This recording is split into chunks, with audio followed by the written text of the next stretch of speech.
Imagine my mom saying she would turn the backside to a chopping board if I ever turn out not to use this.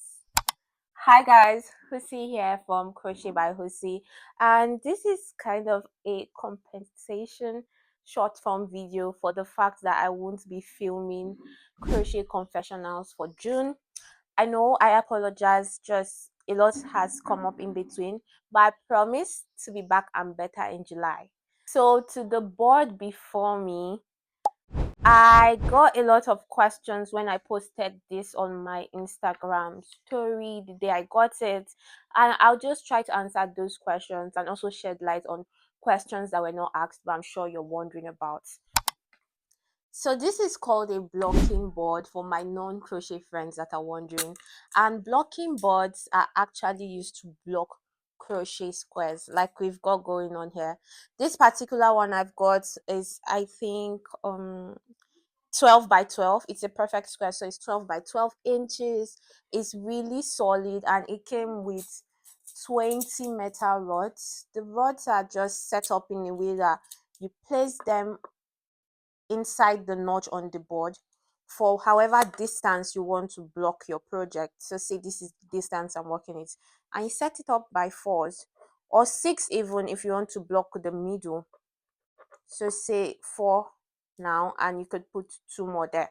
That's how the rods work. And also, before blocking the squares, you have to get them damp. So you either use a spray bottle with completely clean water, you get your squares damp, then straight them to the shape you want. So what I did is, because these squares without blocking, they measured about 11 centimeter, but I wanted to get them to 12 centimeter. So I measured out 12 centimeter on my board, as you can see, and I placed my rods accordingly perfectly. When they were damp, I stretched them on the rods, and you guys, you could say I have perfect squares, right? One thing about blocking your squares is that when you make your project at the end of the day, your squares still take on that form. So they never start to look funny or get a weird shape after months of wears. And once it's dampened with either the spray bottle or you got water in it, you stretched it out, you left it out to block. I left mine till it was all dry. Not that I took it out under the sun, I just left it in an airy place till it got dried. And I think that is how to use it. I probably should watch a tutorial though. What do you think? Yeah, you should. Okay, I would watch a tutorial. So you can see how perfect these look. They look absolutely stunning, and all the edges equal. That's the beauty of using a blocking board.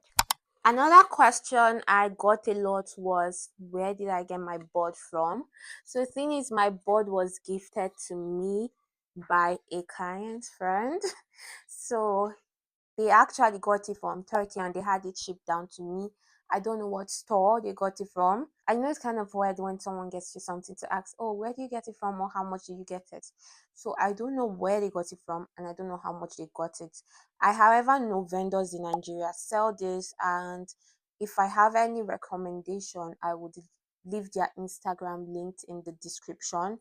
But they do sell this, and they sell it according to sizes. So like I said, this is a 12 by 12 board. I know there are smaller sizes, but just note, the smaller the size, the less squares it can accommodate at a time. So I could have 4 stands of that kind of square I had going on at the same time on this board, but on a smaller board I might not have the same thing.